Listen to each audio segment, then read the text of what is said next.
नमस्कार। एजेंडा के नए एपिसोड में आपका स्वागत इस्तकबाल है।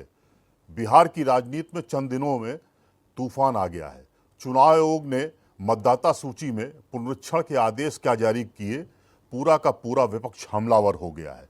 उसे लग रहा है कि कहीं वह नवंबर में होने जा रहे चुनाव में पीछे न रह जाए, इसलिए उसने चुनाव आयोग पर सवालों की झड़ी लगा दी है और सत्ता पक्ष के फेवर में मतदाता सूची के रिवीजन का आरोप मढ़ दिया है। विपक्ष का सवाल जायज है या नहीं?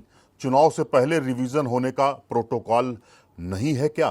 क्या वोट डालने से पहले बिहार के 3 करोड़ मतदाताओं को जन्म स्थान और जन्मतिथि का प्रमाण पत्र देना ही होगा? क्या विपक्ष की आस एक बार फिर से कोरी रह जाएगी या फिर बिहार की सियासी आबो हवा नई कहानी लिखने जा रही है? इन्हीं सब सवालों को जवाब ढूंढने की कोशिश हम एजेंडा में करेंगे।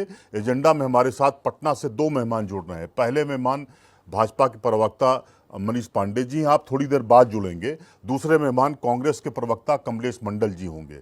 आप दोनों का स्वागत है। आइए दोनों नेताओं से बिहार की राजनीति पर चर्चा का सिलसिला शुरू करते हैं। पहला सवाल कांग्रेस प्रवक्ता से है, चुनाव आयोग के रिवीजन आदेश से बेचैनी क्यों है? मंडल जी। विपक्ष को बेचैनी नहीं हो रही है, विपक्ष सिर्फ इतना चाह रहा था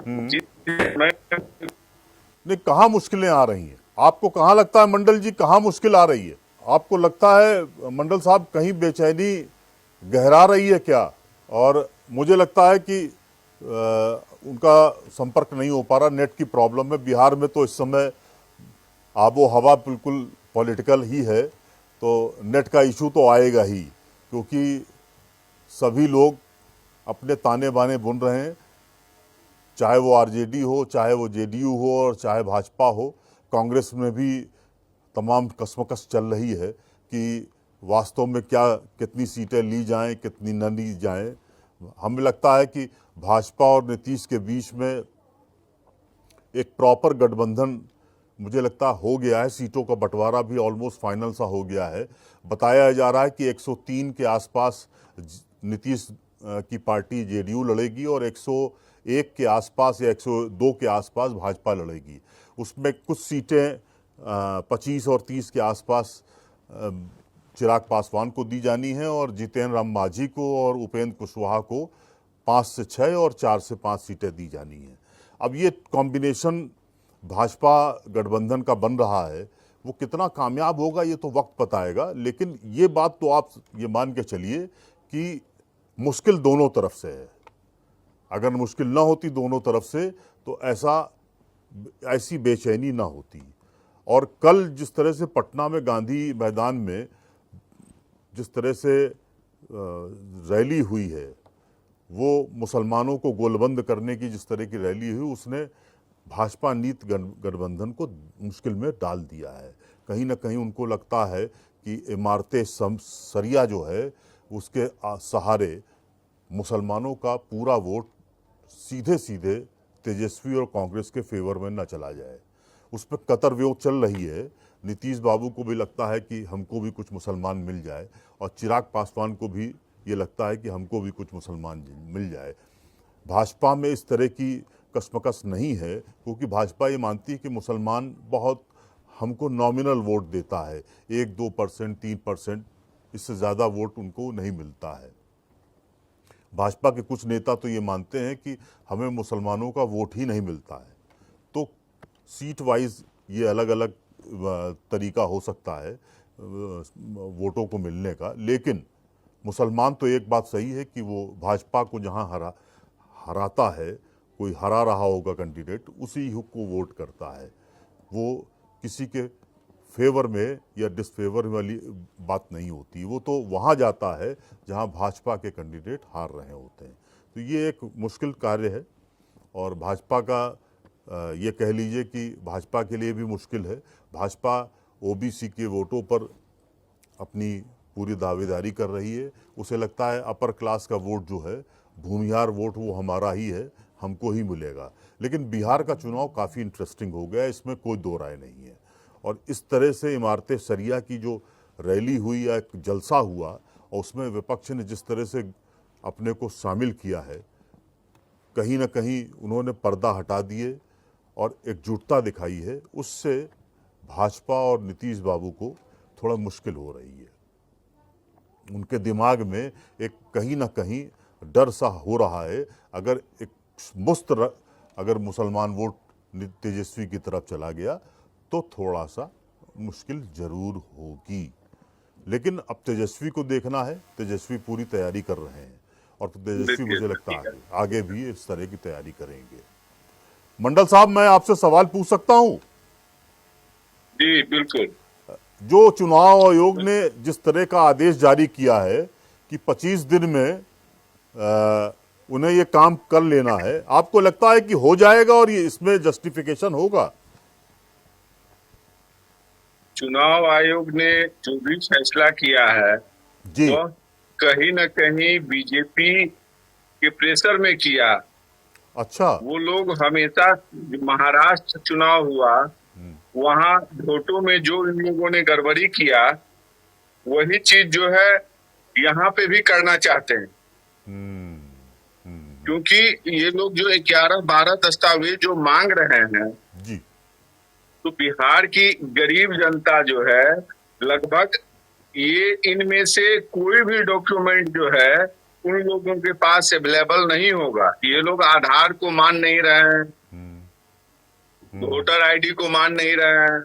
तो मुख्य रूप से जो आधार पे इतना जोर दिया गया था कि आप लोग आधार बनाइए, आधार बनवाइए, उसको तो लोग, आम पब्लिक का वो आधार पे था। हम लोग भी आधार को ही फोकस कर रहे थे। जहाँ पढ़े लिखे नहीं हैं और जो वहाँ पे आवासीय जाति और ये सब बोल रहे हैं कि बनवा लीजिए। बिहार में कोई भी सर्टिफिकेट बनाने के लिए हम लोगों को लगभग 2 से 3 महीने का पापड़ बेलना पड़ता है।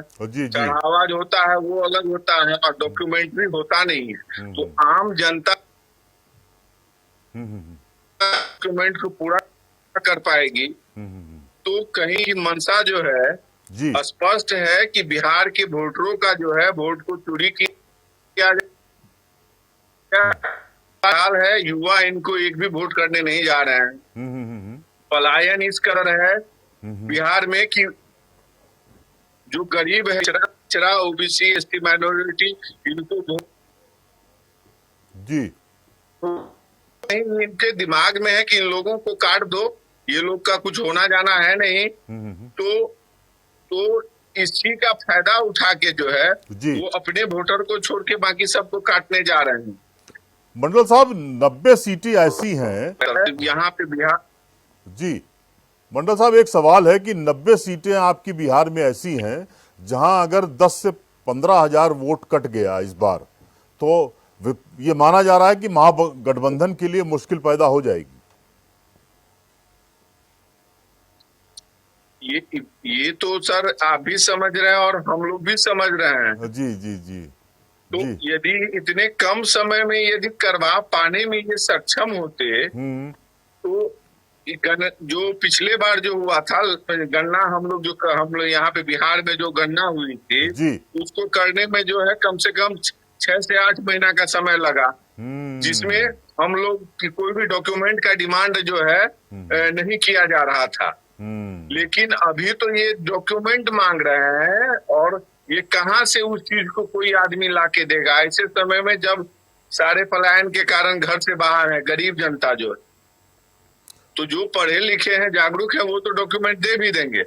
लेकिन वो युवा जिसपे आपको बोला जा रहा है कि जिनके माता पिता दोनों का आपको लगेगा, तो ये कहाँ से बर्थ सर्टिफिकेट उनका लाएंगे? तो ये लोग जो है इसी कमरा में बैठ के बस देश को और बिहार की जनता को जो है फरमाने का काम कर रही है और उसका जो है इम्पैक्ट जो है चुनाव आयोग पे डाला जा रहा है कि आप ऐसा ऐसा करवाओ। तो कमलेश जी, क्या कानूनी सलाह ले रहे हैं, कोर्ट जाने की तैयारी कर रहे हैं क्या आप? ऐसा यदि ये लोग जो है जी बिल्कुल राजीव जी, यदि ये लोग नहीं माने तो हम लोग उसका भी रास्ता देखे हुए हैं। कोर्ट तक हम लोग जरूर जाएंगे। अभी ऐसे समय में जो ये डिमांड कर रहे हैं वो संभव ही नहीं है। ये असंभव कार्य करने के लिए जो चुनाव आयोग जो है ये हवाई जहाज से जाएंगे या हेलीकॉप्टर से जाएंगे या नाव से जाएंगे, इनको खुद पता नहीं है। अभी तक तो वो हमारे द्वार तक आए नहीं। नोटिफिकेशन निकाले 4-5 दिन हो भी गया। ठीक तो बात। कैसे करेंगे, यही यही एक विषय है, और इसी से हम लोगों को ये काम कर। अच्छा कमलेश जी, क्या आपको लगता है कि कोर्ट जाने में आपको रेमेडी मिलेगी? क्योंकि इन्होंने हर मतदाता का एक एक नियम जो लागू किया है कि मतदाता अपने जन्म स्थान को और जन्म तिथि को उसके साक्ष्य दे, तभी हम आपके मतदान का या मतदाता का वो वेबसाइट में पूरा सिस्टम लोड करेंगे, अपलोड करेंगे। ये तो बड़ी तकनीकी दिक्कत खड़ी हो जाएगी ना बिहार के गांवों में भी।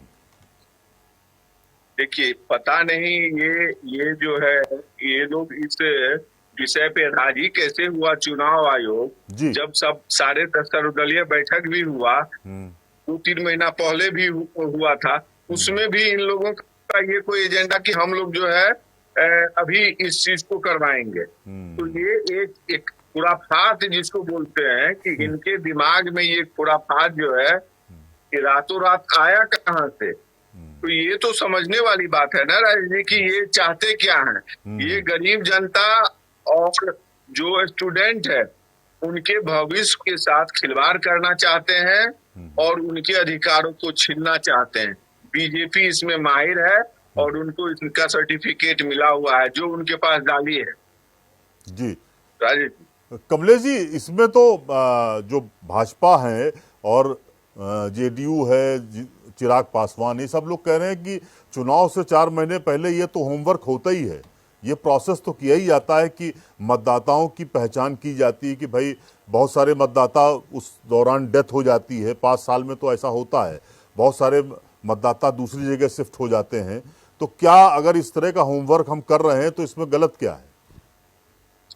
चिराग पासवान जी ज्यादा पढ़े लिखे हैं, विद्वान आदमी है जी। 25 दिन में वही करके दिखवा दें कि क्या होता है। हाँ, एक लोकसभा का भी यदि वो पूरा करवा ले तो हम बता दें।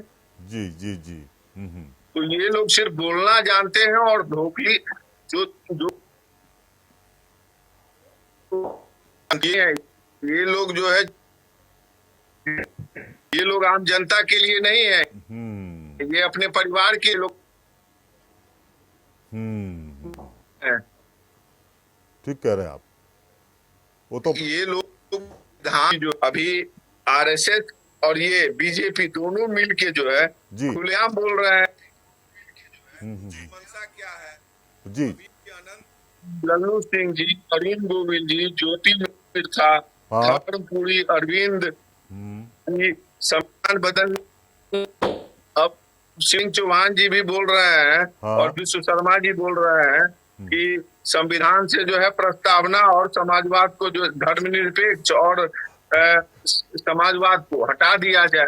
तो ये लोग संविधान को बदलने के लिए ही प्रयासरत है और इसका एक नमूना ये है कि वोट जितने भी हमारे जो हमको वोट नहीं करते हैं उनको हटा दो इस लिस्ट से, ताकि हमको उनका जरूरत ही नहीं होगा, हम लोग आराम से अपना काम कर सके। तो ये इनकी मंशा सही नहीं है। देश और बिहार की जनता जो है बहुत जागरूक है, वो समझती है और इस बार इनको जो है ऐसा पटकानी देगी ना कि कहीं के ये रहेंगे नहीं। ठीक बात है, ठीक बात है। आपको लगता है कि कांग्रेस और तेजस्वी के बीच में बातचीत हो गई है या तेजस्वी इस समय सीएम के प्रोजेक्ट का उनका प्रोजेक्शन हो गया है, क्या आपको लगता है? क्योंकि ये कहा जा रहा है कि कांग्रेस उनके नाम पर तैयार है। जी राजेश जी, हम लोगों की बात जो है कई बार इस विषय पे हो चुकी है। हम लोग अंतिम दौर में हैं, जैसे ही हो जाएगा हम लोग घोषणा करेंगे। ठीक बात है। अच्छा, आप कमलेश जी, ओवैसी जी क्या महागठबंधन में आने की तैयारी कर रहे हैं क्या? कल उन्होंने इंडिकेट किया है कि हम अलायंस में जाएंगे। अब वो किस अलायंस में जाएंगे ये अभी उन्होंने उसका खुलासा नहीं किया है। तो क्या आपसे बातचीत उनकी हो रही है या अभी उसमें कुछ इनिशियल स्टेज पे मामला है? कमलेश जी,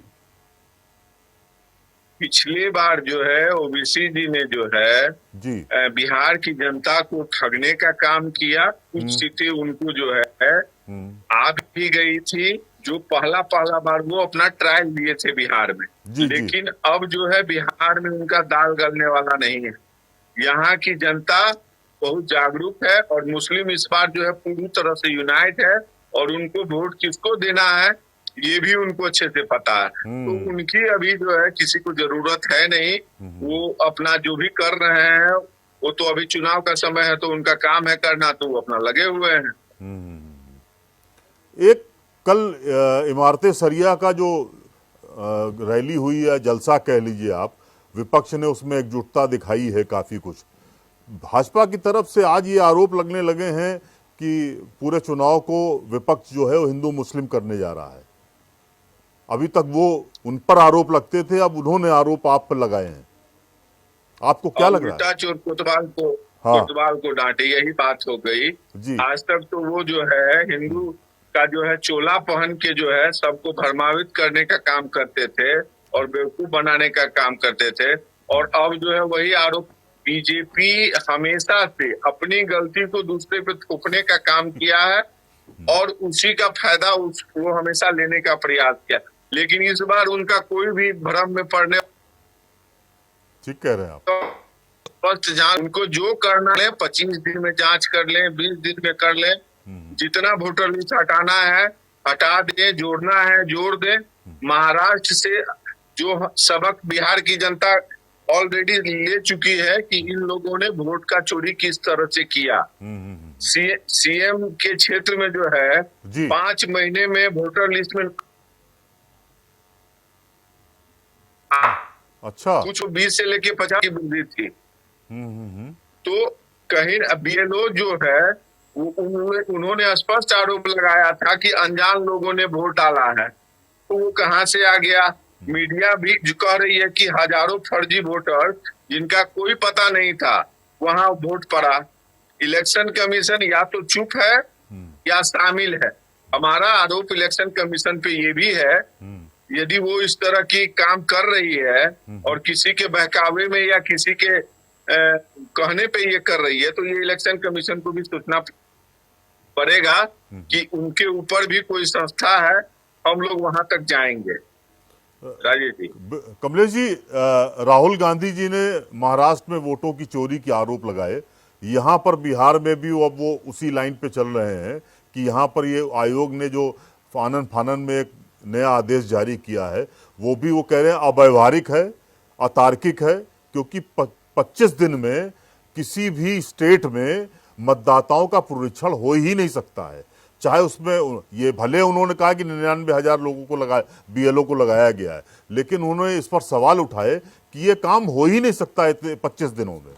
तो क्या आपको लगता है कि राहुल जी जो कह रहे हैं उस पर अब कांग्रेस का एजेंडा आगे बढ़ेगा, उस पर तेजस्वी साथ में रहेंगे और एक नया आंदोलन भी शुरू होगा इलेक्शन के पहले? क्या आपको लगता है उसकी तैयारी, रूपरेखा तैयार की जा रही है क्या?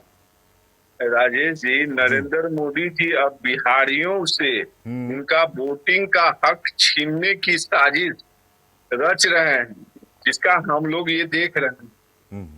चुनाव से ठीक पहले 22 साल बाद स्पेशल इंसेंटिव इंटरव्यू शुरू हुआ है और वो भी बाढ़ग्रस्त बिहार में। इस फर्जी समीक्षा के नाम पर लाखों गरीब मजदूर प्रवासी वोटरों को वोटर लिस्ट से ये लोग बाहर करने जा रहे हैं। इसमें बोल रहे हैं कि आधार कार्ड नहीं चलेगा, कागज दिखाओ वरना वोट का अधिकार खो दोगे। ये लोकतंत्र है या डॉक्यूमेंट्री टेस्ट है, ये हमारे समझ से परे। ये बात जो है मोदी सरकार बहुत स्पष्ट रूप से इस चीज को जानती है जी कि बिहार की जनता के पास जो है ये कागज अभी ये लोग नहीं दे पाएंगे, और यही मौका है, इनको लिस्ट से बाहर करो और जो बचेंगे वो हमको वोट देंगे। तो कहीं ना कहीं इनकी मंशा स्पष्ट है।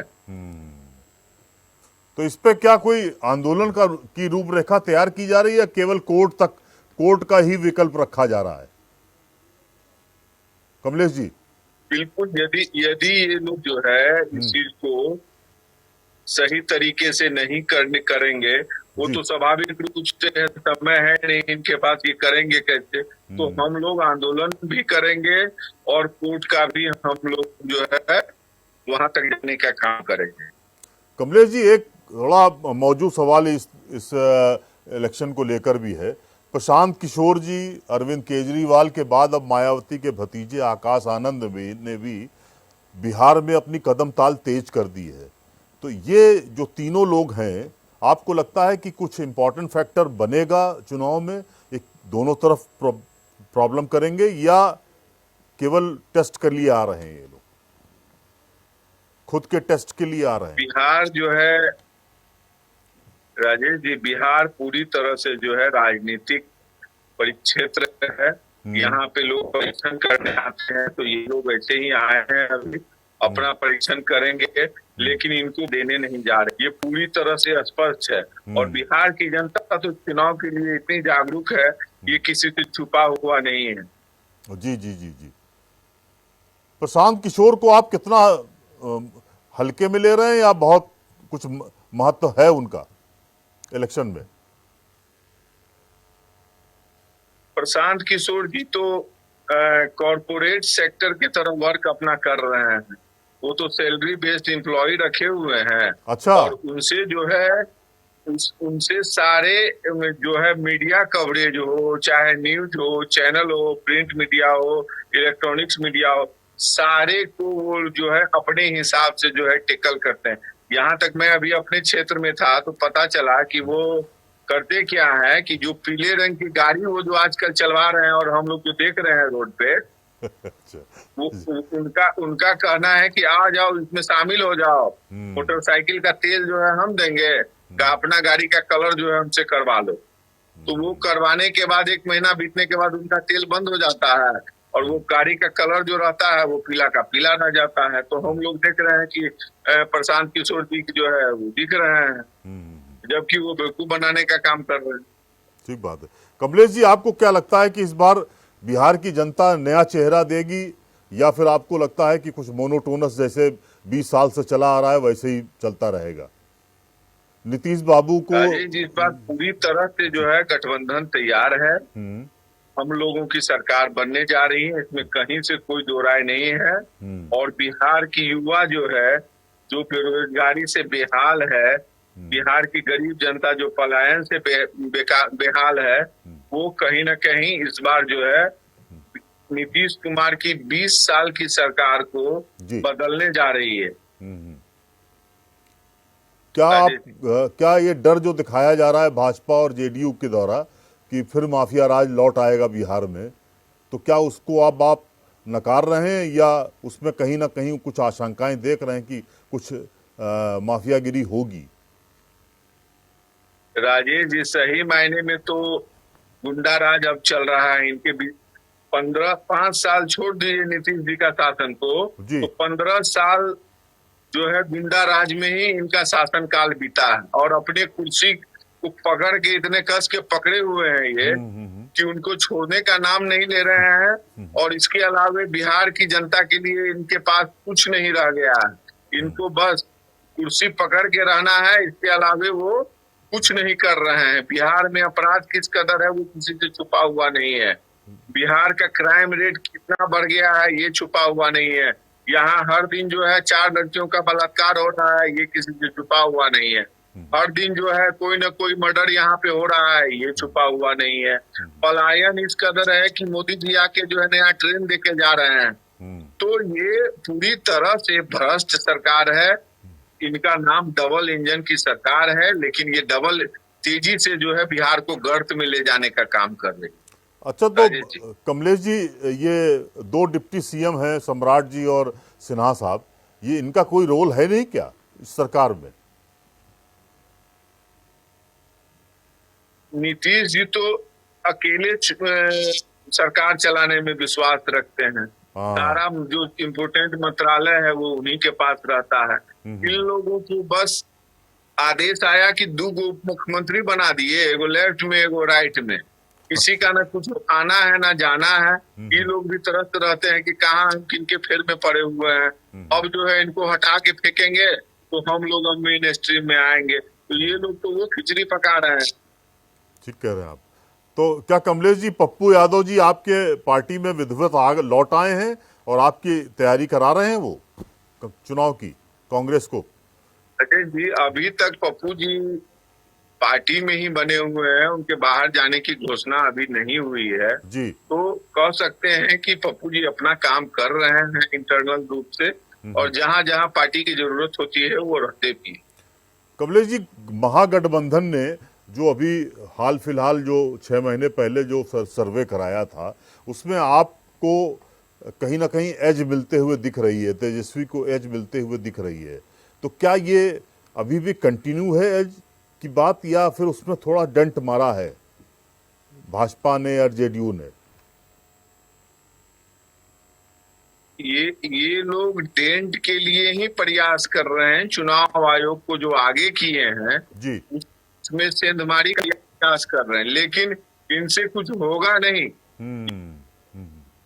कितनों भी वोटर लिस्ट से कितनों नाम को काट लें, जो बचेंगे वही इनको हराएंगे। इनको समझना पड़ेगा। मुकाबला बहुत कड़ा होगा, ये आप मान के चल रहे हैं? बिल्कुल बिल्कुल बिल्कुल। तो कितनी हम सीटें? लोग पिछले बार तो है इन्हीं की निधियों की जी जी जी। पिछले बार तो हम लोग राजेश जी 12,000 से ही ना सिर्फ हारे थे। हाँ हाँ, बिल्कुल सही कह रहे हैं आप। और इन लोगों ने कई सीट पे, हमारी जानकारी में भी है, ये लोग जीते हुए कैंडिडेट को जो है, जहां पे मान लीजिए 1,500 का 1,500 का अंतर था, ये लोग सर्टिफिकेट तक नहीं दे रहे थे। तो ये लोग क्या कर रहे हैं?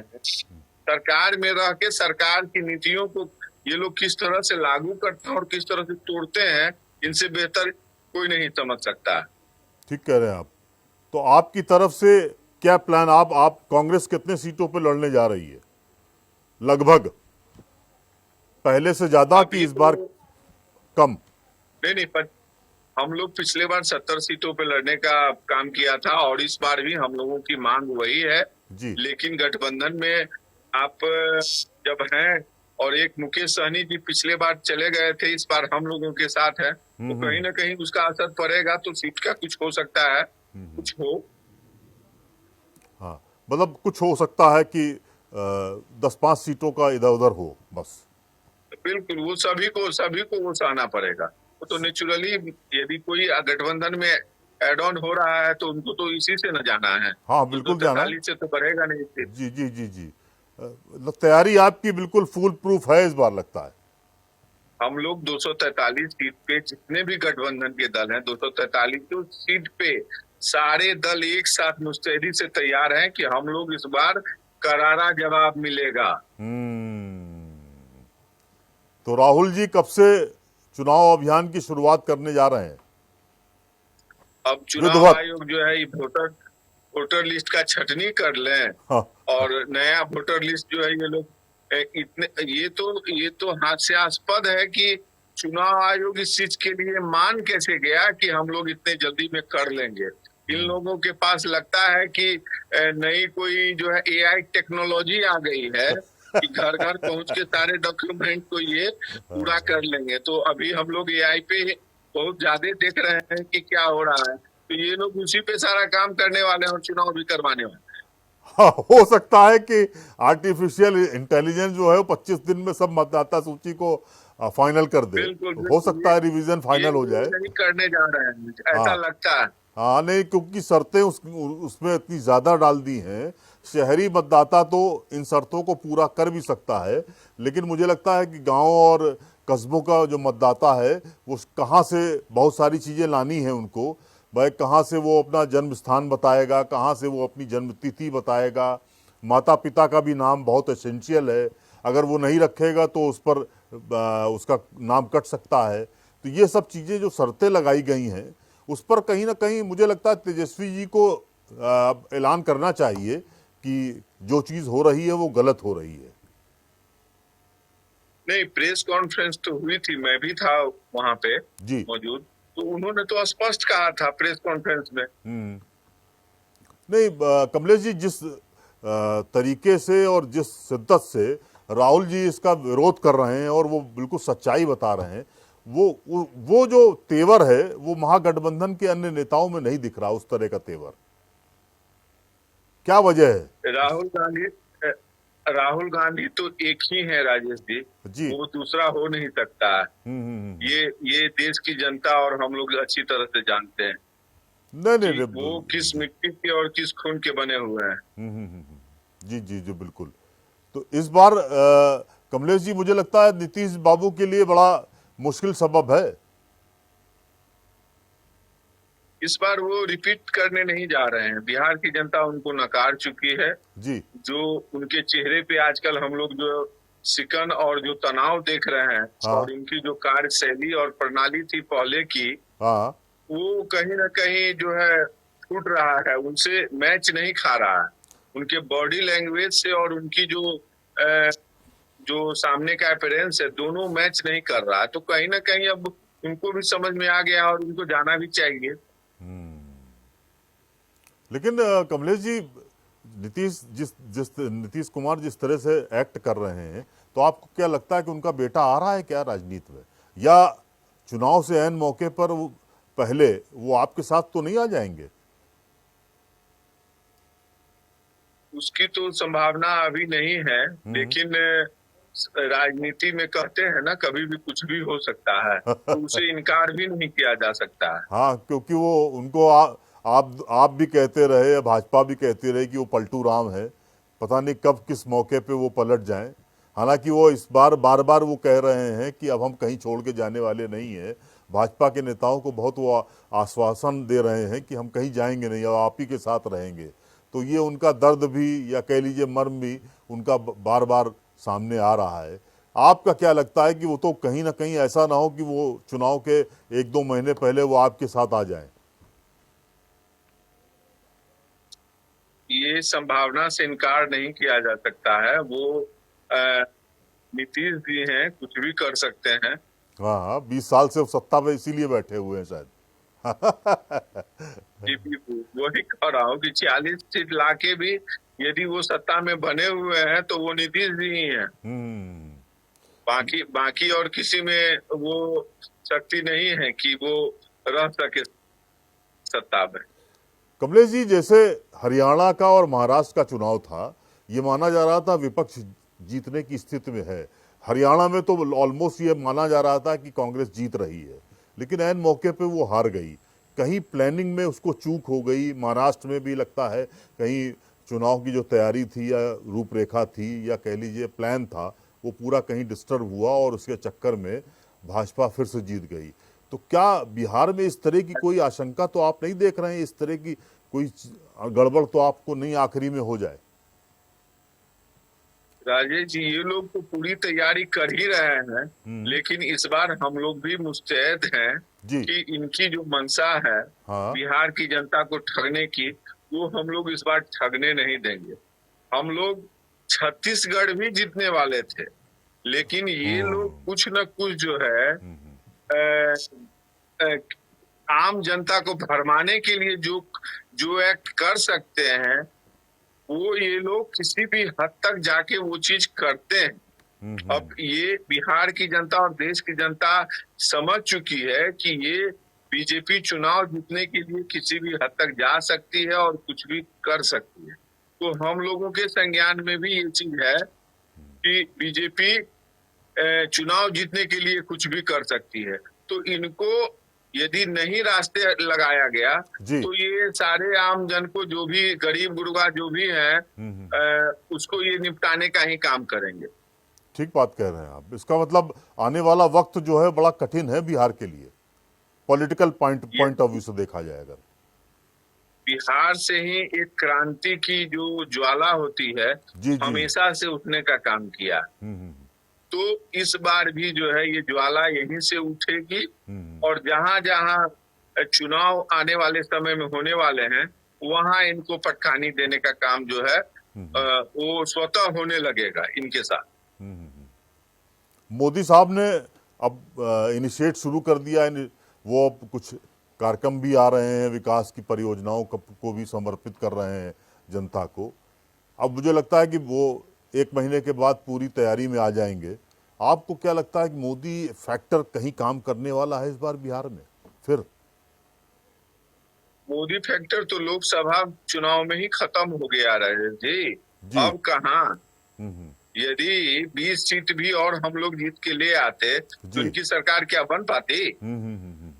ठीक कह तो रहे हैं। ये तो समझना पड़ेगा बीजेपी को कि हम अब जो है, और उसके बाद से ही ये लोग समझना नहीं पड़ेगा, ये लोग समझ चुके हैं कि अच्छा। हम लोग अब अगला रिपीट करने नहीं जा रहे हैं, 29 में हम नहीं कहीं आ रहे हैं। तो ये लोग जो भी तंत्र होगा, मैंने जैसा कहा जी। कि ये लोग हर चीज हथकंडा वो अपनाएंगे जिससे जो है वोटर को प्रभावित किया जाए और अपने पक्ष में लाया जाए।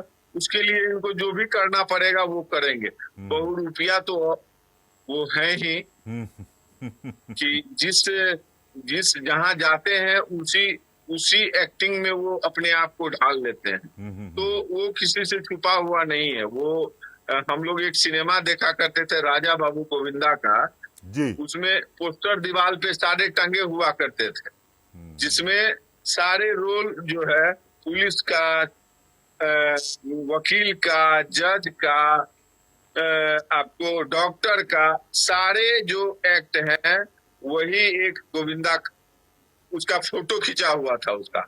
लेकिन यहाँ तो साक्षात सब चीज हो रहा है और हम लोग देख रहे हैं और देश की जनता भी आंख खोल के देख रही है। तो अभी देश में बस भरमाने का काम चल रहा है, लेकिन अब ज्यादा दिन ये लोग चला नहीं पाएंगे उस चीज को। कमलेश जी, उपेंद्र जी और जीतन राम मांझी जी ये आपके साथ क्यों नहीं आ पा रहे हैं? बीच में आए वो, फिर उसके बाद फिर वो चले गए। अब वो क्यों नहीं आपके पास आ रहे हैं? क्या वजह है?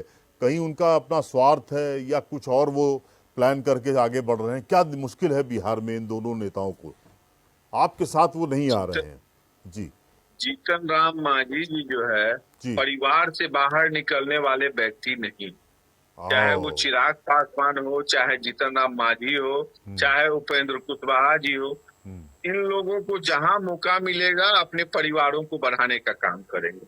सोचते हैं कि अभी समय रहते जितना हो सके अपने परिवार को शामिल कर लो, क्योंकि अब आगे से इनका दाल गलने वाला नहीं। तो ये लोग बस उसी फेर में लगे हुए हैं। और कुछ ये लोग आम पब्लिक के बारे में और इनकी जो जनता है जिसको बोलते हैं कि हम लोग हमारे इनके वोटर ये हमारे हैं, उनको भी ये लोग हमेशा से ठगने का काम किया। कुछ नहीं किया इन लोगों ने बिहार की जनता के लिए। अब समझ चुकी है बिहार की जनता। ठीक कह रहे हैं। एक थोड़ा कुछ सवाल जो पब्लिक के पॉइंट ऑफ व्यू से आए हैं। आज ही तमाम बिहार के जनता ने कहा कि भाई बारिश का समय शुरू हो गया है, बाढ़ आ गई है, आएगी ही, एक 15-20 दिन बाद हालात बिगड़ जाएंगे। ऐसे में जो वोटर का जो रिवीजन हो रहा है वो सवालों के घेरे में है। इसे तत्काल इस समय बंद किया जाना चाहिए। अगर करना ही है तो बारिश के बाद किया जाए। ये एक कहीं ना कहीं डिमांड पब्लिक की आई है। तो इस डिमांड को आप कितना जायज समझ रहे हैं? देखिए राजेश जी, ये लोग रुके नहीं, क्योंकि ये लोग जो है हठधर्मी आदमी है और इसी कमरे में बैठ सारे नियम कानून को बनाते हैं।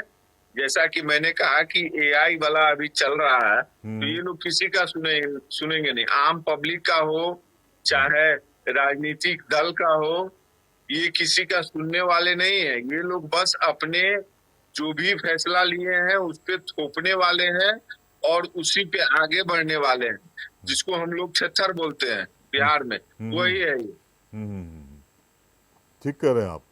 तो कुल मिला के तैयारी आपकी बहुत फुल प्रूफ है इस बार?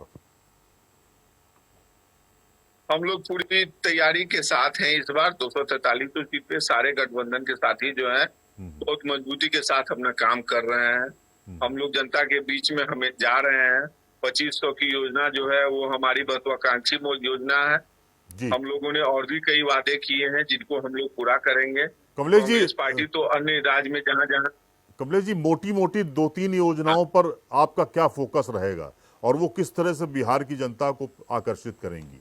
उनका थोड़ा उन पर प्रकाश डाल दीजिए। जी। अभी हम लोगों ने माई बहन योजना जो यदि महागठबंधन की सरकार बनेगी तो हर एक गरीब महिला को जो है 2500 रुपये उसके बैंक खाते में डालने का हम लोग कार्य करेंगे। ये हो गया। जी। हम लोगों का था कि जब हम लोगों की सरकार, हम लोग भी जब सरकार में थे तो 2 लाख प्रत्येक गरीब परिवार को जो है हम लोग कार्य करने के लिए जो है देने का घोषणा किए थे, जिसमें लगभग 94 लाख के आसपास था। अच्छा। जिसको हम लोगों ने देने का जो है वादा किया था। तो यदि हमारी सरकार बनेगी तो निश्चित रूप से वो हम लोग उसको भी पूरा करने का काम करेंगे। नौकरी में जो है हम लोग जो है अभी आरक्षण पे भी हम लोग आगे बढ़ रहे हैं। यदि हमारी सरकार आएगी तो हम लोग इसको और मोदी सरकार जो भी अभी करवाएगी इस पे जनगणना करवाएगी, कहीं ना कहीं ये लोग जो है गलत डाटा पेश करके जो है इसको आम जन को भरमाने का ही काम करेंगे। ये लोग सही जनगणना करने वाले लोग नहीं। तो ये समझना पड़ेगा। ये मुख्य रूप से हम लोगों का था। जहां जहां कांग्रेस की सरकार है हम लोग ये सारे चीज दे रहे हैं। 500 रुपया में सिलेंडर भी हम लोग दे रहे हैं। हम लोगों ने 70% आरक्षण भी हम लोगों ने दिया है। तो हम लोग को अपनी बातों पे रहने वाला है और बीजेपी से पब्लिक को और आम वोटर को जो है ठगने का काम किया। बिल्कुल ठीक बात कह रहे हैं। जो आप आरक्षण की बात कर रहे हैं, आपने भी जातीय जनगणना कराई थी नीतीश और तेजस्वी जी ने मिलके, उसको और इसको दोनों को आधार बनाएंगे क्या? यदि ये लोग जनगणना करवाएंगे तो हम लोगों की जितना भी हम लोगों के पास एसेट होगा जी, हम लोग इसको चेक करवाने का कार्य करेंगे। इसमें कहीं से कोई दो राय नहीं है। और जहां गलत वो लोग किए होंगे हम लोग उसको पूरी प्रखरता के साथ भी रखने का काम करेंगे आम जनता के बीच में। ठीक बात। मनीष जी आ गए। मनीष जी, हमारी आवाज आपको आ रही है ना? नमस्कार। आपकी आवाज में थोड़ा सा दिक्कत आ रही है। कमलेश जी, इस बार आपको लग रहा है नवंबर में चुनाव होंगे या फिर अक्टूबर में ही हो जाएंगे, दीपावली और छठ पूजा के समय? ये लोग चुनाव उसी समय में करवाएंगे, लेकिन इनका अब कोई भरोसा नहीं है क्योंकि सारे तो जो इनको वोट नहीं करने वाले थे ये तो समझ गए कि ये लोग वोट करेंगे नहीं। हाँ। तो ये कभी भी चुनाव करवा सकते हैं। हो सकता है छठ पूजा में, चूंकि बिहार के सारे लोग पहुंचते हैं, तो ये छठ पूजा के बाद कराएं, हो सकता है चुनाव। तो अभी तो राजेश जी ये लोग तो सारे वोटर का लिस्ट नाम ही हटा रहे हैं जो बाहर हैं। अच्छा, ये आपको मतलब हमारा असेसमेंट है कि लगभग 1 करोड़ के आसपास ये लोग वोटर लिस्ट हटाएंगे। ओह, 1,86,00,000। बिल्कुल, ये 1 से 1.5 करोड़ के आसपास हटाने वाले हैं। मनीष जी, मेरी आवाज आ गई आपको? आ रही है? अच्छा, चलिए कोई बात नहीं। कमलेश जी से ही फाइनल कमेंट भी शुरू करते हैं। आपको लगता है कमलेश जी, चुनाव तो बहुत इंटरेस्टिंग है। अभी केंद्रीय गृह मंत्री अमित शाह जी बिहार गए थे। उन्होंने ये बात कही कि कुछ सवाल किया गया कि साहब सीएम कौन होगा, तो उन्होंने कहा चुनाव के परिणाम के बाद होगा। तो क्या अभी नीतीश जी पर बड़ा संशय हो गया है? उनको आगे करके चुनाव भाजपा या जेडीयू लड़ना नहीं चाहते हैं शायद, ऐसा इंडिकेशन है। अभी तो नीतीश जी की जो है तबीयत लगता है ठीक नहीं है। तो वो हम लोग भी जब भी वो कार्यक्रम में आते हैं कुछ न कुछ ऐसा हम लोग देखते हैं। आ रही है, आपकी आवाज आ रही है। ठीक, मनीष जी मेरी आवाज आ रही है आपको? बिल्कुल बिल्कुल आ रही है। अतः मनीष जी, अब कमलेश जी जरा मनीष जी से भी सवाल कर लेते हैं। मनीष जी, कमलेश जी ने भी ये आरोप लगाए हैं और पूरी जनता में भी ये है कि 25 दिन में चुनाव आयोग ने जो जिस तरह से रिवीजन किया है मतदाताओं के करने का मतलब पूरी प्लानिंग की है, तो 25 दिन में आपको लगता है कि मतदाता सूची का पुनरीक्षण हो जाएगा पूरा? नहीं देखिए, नहीं देखिए, मुझे लगता है कि इसकी तैयारी जो है चुनाव आयोग पहले से कर रही है। 1 महीना पहले से कर रही है और यह कोई नई बात नहीं है। कि बीएलओ की नियुक्ति चुनाव आयोग ने कर रखी है और 25 दिनों का जो समय मिला है वो 25 दिनों का समय मतदाता पुनरीक्षण का मिला है जी क्योंकि हर बूथों पर बीएलओ हैं। आपको देखने में लगता है कि 25 दिन का समय है, लेकिन हर बूथों पर बीएलओ है और एक बूथ पर लगभग 900 से 1200 मतदाता होते हैं। जी अब ऐसी परिस्थिति में वो लगभग जो परिवार हैं उन सभी परिवार के बीच में जाएंगे, तो एक बूथ पर एक बीएलओ और सारे राजनीतिक पार्टी के कार्यकर्ता, अगर हम एक बूथ को केंद्रित करके चुनाव आयोग की तैयारी पर थोड़ी सी समीक्षा करेंगे तो लगेगा कि कोई बहुत बड़ा काम यह नहीं है। लेकिन जब इसको हम प्रोपगंडा बनाने लगेंगे, कहेंगे बाढ़ का समय है, बाढ़ कैसे होगा, बिहार में 73% भूमि पर बाढ़ रहती है और जी। उसमें चुनाव कैसे होगा, जब प्रोपगंडा करना चाहेंगे तब क्या दिक्कत आएगी कि चूंकि हर साल बीएलओ नए मतदाताओं का नाम जोड़ता है और पुराने मतदाताओं का काटता है। हाँ, ये तो हर बार होता तो यह अगर मतदाता पुनरीक्षण काम अगर नहीं भी चुनाव आयोग कराती तो हर बूथों पर मतदाता जाते तो जरूर और इतना काम तो करना ही होता। अब एक फॉर्म देकर उसको भरवाने का काम अलग से करेंगे। जी इसीलिए सतही तौर पर कई हमारे ऐसे शिक्षक हैं जो गए थे ट्रेनिंग लेने के लिए दिल्ली। जी मैंने जब उनसे बात करी उन्होंने कहा कि बिल्कुल संभव है, बीएलओ को थोड़ा अतिरिक्त काम करना पड़ेगा, सही से नहीं करता है तो हर चुनाव में नहीं करता होगा, तो उस समय भी आरोप लगने चाहिए थे। जी लेकिन आज की तारीख में ये जो प्रोपगंडा कर रहे हैं, दूसरी बात ये कहते हैं कि बाढ़ का समय है, बाढ़ के समय में लोग पलायन कर जाते हैं बिहार से। जी ये बिल्कुल गलत आरोप है। बाढ़ के समय में बिहार से लोग पलायन नहीं करते।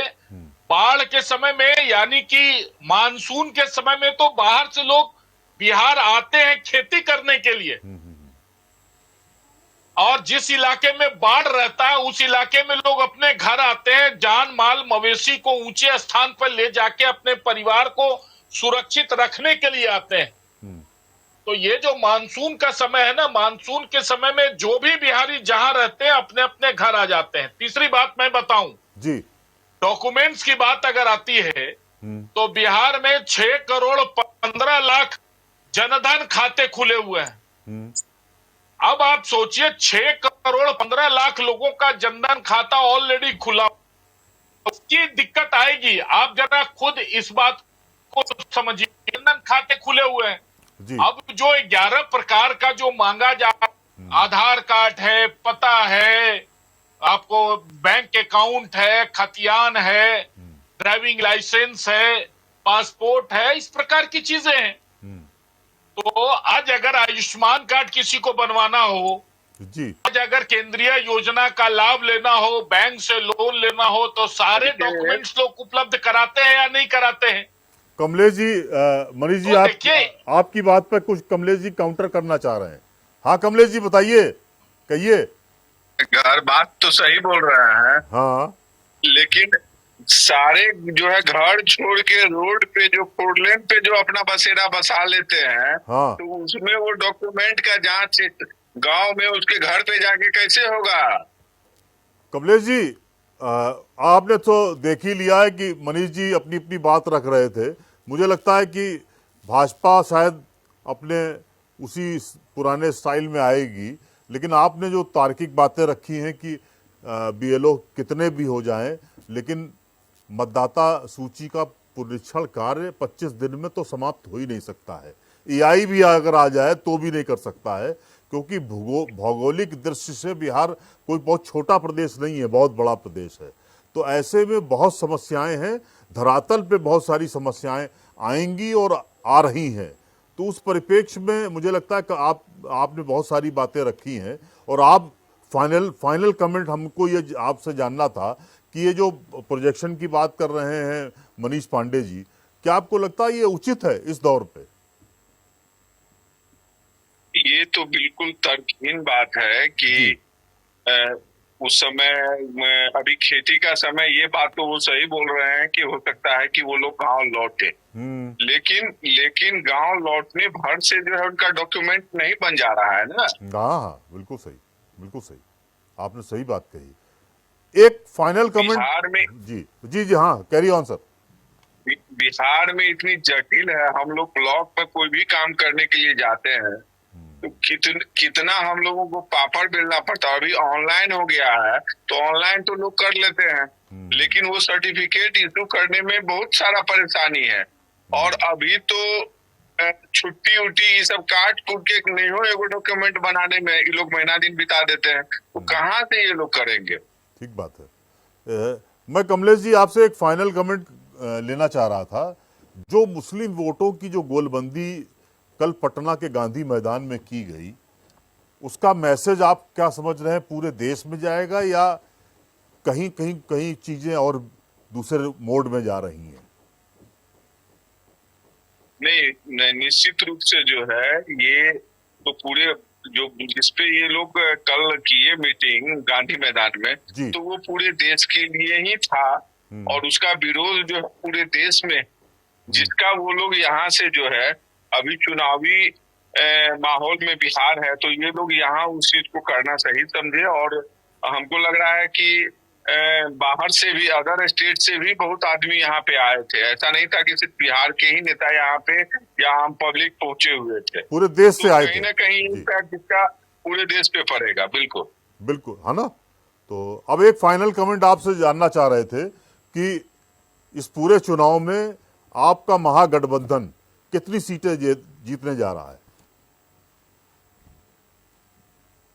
ये तो अभी हम क्लियर नहीं कर पाए क्योंकि अभी तो हम लोगों का सीट शेयरिंग भी नहीं हुआ है, लेकिन जीत के लिए जितनी भी सीटें चाहिए उससे 10 सीट हम लोग ज्यादा लाएंगे। यानी कि 2/3 बहुमत अभी आने का मतलब उस तरह की गुंजाइश नहीं देख रहे हैं आप जीत रहे हैं, बहुमत आएगा, लेकिन 2/3 बहुमत की बात नहीं हो रही है अभी, उस पर संशय है। अब हम उनके तरह, एनडीए के तरह 225, अब की 25 और 225 तो नहीं बोल सकते हैं। बिल्कुल ठीक है, आप व्यवहारिक बात कर रहे हैं, ठीक बात है। आपका बहुत बहुत धन्यवाद कमलेश जी इस चर्चा में शामिल होने के लिए। मनीष जी शामिल नहीं हो पाए, लेकिन आप शामिल हुए तो आपने अपनी बात पूरी बेबाकी से रखी है। आपका धन्यवाद। नए विषय पर हम फिर आपको रखेंगे। धन्यवाद। आपने देखा बिहार के होने वाले चुनाव में दोनों मेहमानों के अपने अपने दावे प्रतिवादे रहे, लेकिन चुनाव आयोग के आदेश ने विपक्ष की नींद उड़ा दी है। बावजूद उसके बिहार की 243 विधानसभा सीटों का चुनाव रोचक हो गया है। बिहार की राजनीतिक फिजा गर्मा गई है। हालांकि विपक्ष ने रविवार को पटना के गांधी मैदान में इमारते शरिया के जलसे में एकजुटता दिखाकर अपनी ताकत का एहसास और दम भर दिया है। पर क्या मोदी नीतीश की जोड़ी फिर भारी पड़ेगी? ये तो बिहार की आवाम को तय करना है। धन्यवाद दर्शकों, कल फिर नए विषय के साथ एजेंडा में मुलाकात होगी। नमस्कार।